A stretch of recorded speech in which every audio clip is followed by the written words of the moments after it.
తన మీద ఎన్ని కేసులు పెట్టుకున్నా డోంట్ కేర్ అని అంటున్నారు అంబటి రాంబాబు గారు.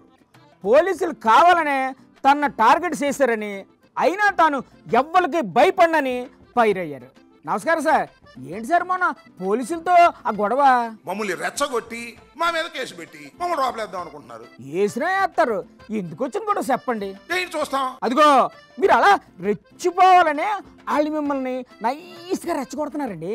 సిద్ధంగా ఉన్నామని చెప్పాం కదా, ఎందుకు ఇన్నిసార్లు రెచ్చగొడతారు నాకు అర్థం కాలేదు. అసలు మీ మీద ఎందుకు కేసు పెట్టారు సార్? నేను రోడ్డు అమ్మడే వెళ్తా ఉంటే బ్యారికేడ్లు అడ్డం పెట్టి నా మీద కేసు పెడతారండి. ప్రతిసారి మిమ్మల్ని ఎందుకు తగులుకుంటారు సార్ వాళ్ళు? అకౌంట్ సిఐ మాత్రం లోకేష్ చెప్పినట్టు వింటాడు అని బంధువు అంట. ఇప్పుడు ఇలా జరుగుతున్న విషయం ఓ పాలే ఎస్పీని కలిసి మాట్లాడలేకపోయారా? నేను ఎస్పీని అపాయింట్మెంట్ అడిగా. ఇచ్చారా అపాయింట్మెంట్? ఆయన ఫోన్ ఎత్తలా. ఏదో మీటింగ్ లో ఉండి ఉంటారు, మళ్ళీ ట్రై చేయాల్సింది. మెసేజ్ పెట్టా, పోనీ ఆ మెసేజ్ గానే రిప్లై ఇచ్చారా? సమాధానం రాలా.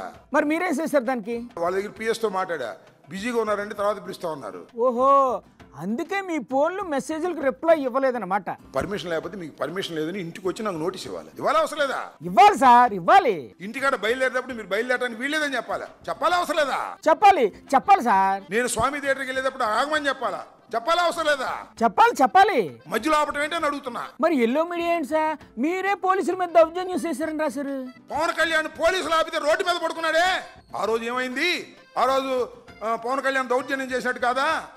వాళ్ళు చుట్టాలి కాబట్టి ఆయన ఏం చేసినా ఆహా ఓహో అని రాసుకుంటారు సార్. నోటీస్ బాబు, ఎలా చేస్తావు? కొంత దూరం మధ్యలో వచ్చి అడ్డం పడతావు, తోసుకెళ్తే మా మీద కేసు పెడతావు.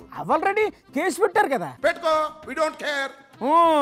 మీరు కూడా ఎక్కడ తగ్గడం లేదు కదా, ఎందుకైనా మంచిది కూర్చుంది జాగ్రత్తగా ఉండండి.